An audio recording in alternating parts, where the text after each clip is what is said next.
Akashvani presents Morning News.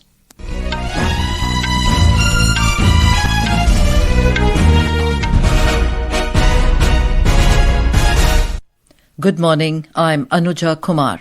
The headlines. Prime Minister Narendra Modi to visit Sikkim, West Bengal and Bihar today to launch multiple development projects. Centre hikes minimum support price for 14 Kharif crops, also extends interest subvention scheme for Kisan Credit Card loans till current financial year. President Droupadi Murmu to inaugurate literary conference at Rashtrapati Bhavan Cultural Centre today. IMD forecasts heavy rain in northeast, Karnataka, Kerala and Tamil Nadu today.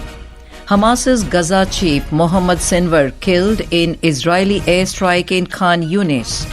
And in IPL cricket, Punjab Kings to take on Royal Challengers Bengaluru in first qualifier in Mullanpur this evening. And now the news in detail. Prime Minister Narendra Modi will visit Sikkim, West Bengal and Bihar today to launch multiple development projects. In Sikkim, Prime Minister will participate in the Sikkim at 50, where progress meets purpose and nature nurtures growth event in Gangtok this morning. Mr. Modi will also lay the foundation stone and inaugurate multiple development projects for the people of Sikkim and address the gathering on this occasion. Political Secretary to the Sikkim Chief Minister, Bikash Basnet, said that people are eagerly waiting to welcome and also listen to the Prime Minister. Prime Minister will come to the Palji Stadium, then after he will have some inauguration that is related to new district hospital at Namchi, also Gausala at Mamling. Along with his main attraction will be to address the people of Sikkim.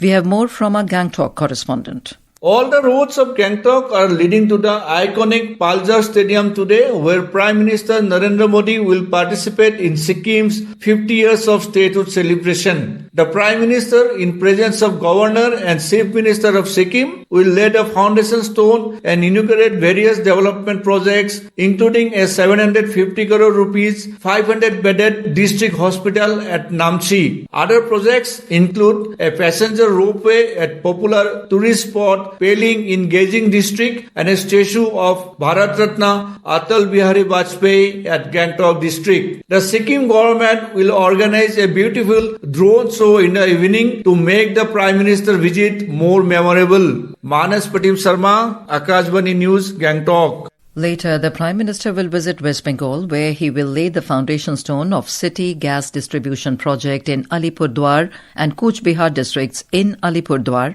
at around 2:15 p.m. The project, worth over 1,010 crore rupees, aims to provide piped natural gas (PNG) to more than 2.5 lakh households, over 100 commercial establishments and industries, besides providing compressed natural gas (CNG) to vehicular traffic by establishing around 19 CNG stations.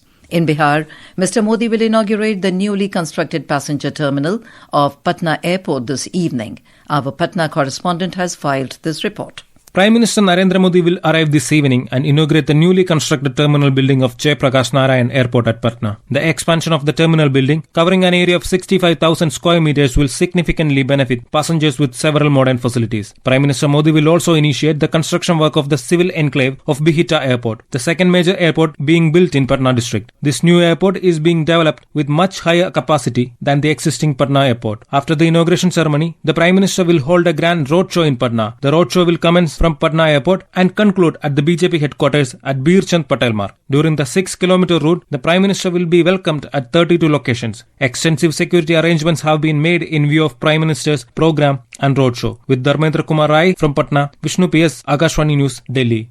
The Cabinet Committee on Economic Affairs has approved the increase in the minimum support price (MSP) for 14 Kharif crops for marketing season 2025-26. Briefing media in New Delhi yesterday, Information and Broadcasting Minister Ashwini Vaishnaw said the government has increased the MSP of Kharif crops to ensure remunerative prices to the growers for their produce. CACP की report पर 2025-26 के खरीफ marketing season के लिए cabinet में MSP approve हुआ है, total amount इसका 2,07,000 करोड़ के आसपास का एस्टिमेट किया गया है और किसानों को उनकी कॉस्ट के ऊपर 50% मिनिमम मार्जिन मिले उसका ध्यान रखा गया है। हर एक क्रॉप के लिए कॉस्ट प्लस 50% इस चीज का ध्यान रखा गया है। The Union Cabinet has also approved continuation of modified interest subvention scheme for financial year 2025-26 with existing 1.5% interest subvention. The Cabinet also gave a nod to 2 multi-tracking projects across Indian Railways in Maharashtra and Madhya Pradesh.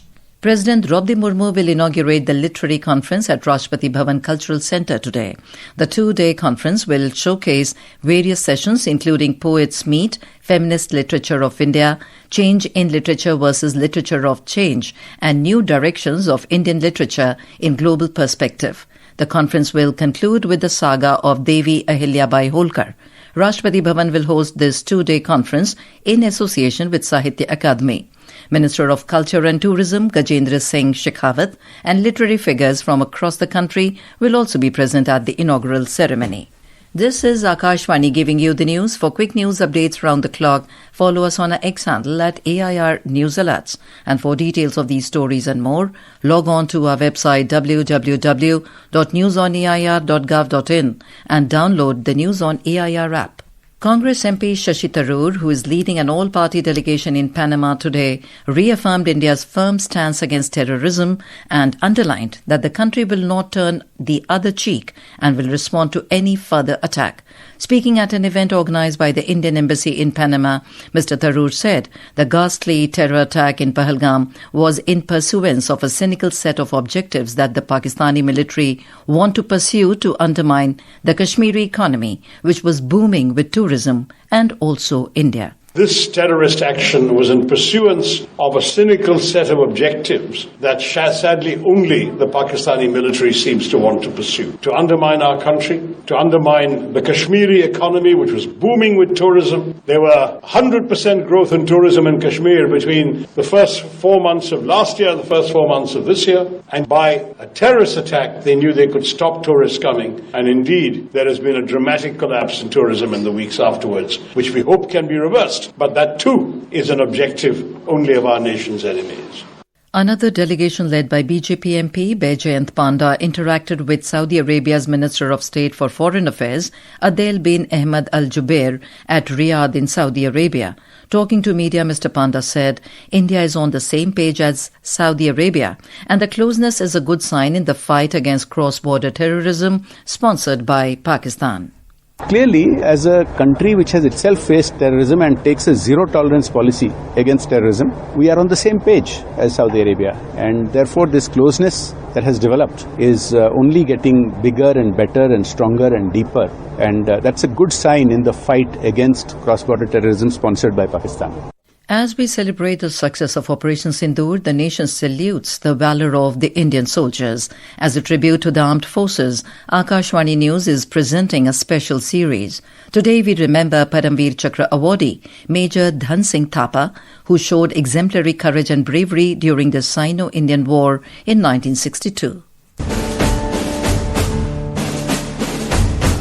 Born in 1928 in Himachal Pradesh, Major Dhan Singh Tapa was commissioned into the 8 Gorkha Rifles in August 1949. During the 1962 Indo-China War, he commanded a platoon of C Company at the strategically vital Sirijap 1 post near Pangong Lake in Ladakh, tasked with defending the Chushul airfield. On October 21st, the Chinese launched a heavy artillery and mortar assault on the post, damaging some wireless sets and setting the area ablaze. Despite being outnumbered, Major Thapa and his men repelled 2 successive enemy attacks, inflicting significant casualties on the enemy. Undeterred by mounting losses, they stood firm. A third and more intense assault followed, supported by tanks. With dwindling ammunition and reduced manpower, the platoon continued to resist. When the post was finally overrun, Major Thapa emerged from his trench, engaging in fierce hand-to-hand combat before being captured. For his extraordinary courage, leadership and bravery, Major Dhan Singh Tapa was awarded the Paramveer Chakra. Sakleen Akhtar, Akashvani News, Delhi. The India Meteorological Department, or IMD, has forecast heavy rainfall in northeastern region, coastal and south interior Karnataka, Kerala, Tamil Nadu and Puducherry today. Met Department has also predicted heavy rain in Odisha, Telangana and West Bengal today. Similar conditions are expected in Uttarakhand, Bihar, Chhattisgarh, coastal Andhra Pradesh, Jharkhand, Konkan, Goa, Madhya Maharashtra, Vidarbha and West Madhya Pradesh. In northeast India, light to moderate rainfall accompanied with thunderstorm and lightning is expected over the next 7 days. The IMD predicted heat wave and dust storm conditions over West Rajasthan tomorrow. Israeli Prime Minister Benjamin Netanyahu has confirmed that Mohammed Sinwar, the Hamas leader in Gaza, and the brother of late Hamas leader Yahya Sinwar, was killed in an Israeli airstrike earlier this month. Speaking in Parliament, Mr. Netanyahu said Israel was at a dramatic turning point in its war against Hamas and that the military had eliminated Mohammed Sinwar. It marked the first official acknowledgement of his killing following a joint Israeli military and Shin Bet strike on 13th of May that targeted a bunker beneath the Gaza European Hospital in Khan Younis. Moving on to the world of sports, in IPL cricket, the playoffs will begin today. Table topper Punjab Kings will take on second-placed Royal Challengers Bengaluru in the first qualifier in Mullanpur this evening. The match will begin at 7:30 p.m. We have a report from our sports desk. Both the teams are chasing their maiden IPL title. For Punjab Kings, this marks their first playoff appearance since 2014. RCB, on the other hand, haven't finished in the top two since 2016. After the first qualifier, all eyes will be on the eliminator, where fourth-placed Mumbai Indians will face third-placed Gujarat Titans tomorrow. The winning team of the eliminator will face the losing team of the first qualifier in the second qualifier on June 1. The winner of the second qualifier will meet the winning team of the first qualifier in the final on June 3rd in Ahmedabad.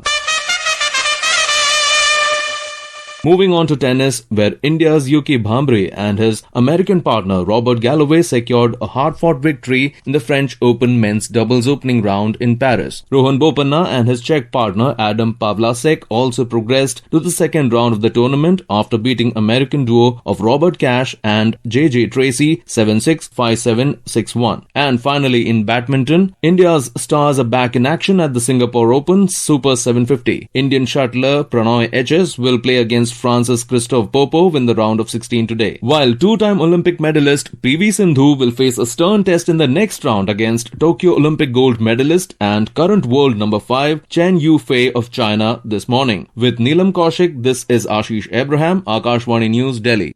In some more news, U.S. President Donald Trump's administration said that it will aggressively revoke the visas of Chinese students studying in the United States. Secretary of State Marco Rubio said the move would include those with connections to the Chinese Communist Party or studying in critical fields. And now for a look at today's newspapers, it's over to Sarabjit Kaur. Thank you, Anuja. A top front page headline in Hindustan Times reads, New rules to fast-track joint services commands to boost command efficiency and operational synergy in armed forces to fight future wars. An Asian Age headline says, social media checks US visas to take longer now. The Statesman cites a report of Ernst & Young claiming India's growth more stable into financial years 2026 and 27 as China falters. Buoyed by government's incentives and strong investor sentiment, veterans from companies developing indigenous AI chips, the Economic Times headline says, former tech company executives carved their own semiconductor path. And finally, the Pioneer carries a grim projection quoting a report by World Meteorological Organization. Get ready for several years of killer heat as Earth's average temperature over 5 years likely to exceed 1.5 degrees Celsius limit. And with that, it's back to you, Anuja. Thank you, Sarabjit. And now, before we end the bulletin, the headlines once again. Prime Minister Narendra Modi to visit Sikkim, West Bengal and Bihar today to launch multiple development projects. Centre hikes minimum support price for 14 Kharif crops, also extends interest subvention scheme for Kisan Credit Card loans till current financial year. President Droupadi Murmu to inaugurate literary conference at Rashtrapati Bhavan Cultural Centre today. IMD forecasts heavy rain in northeast Karnataka, Kerala and Tamil Nadu today. Hamas's Gaza chief Mohammed Sinwar killed in Israeli strike in Khan Younis. And in IPL cricket, Punjab Kings to take on RCB in first qualifier in Mullanpur this evening. And with that, we end the morning news. Have a nice day.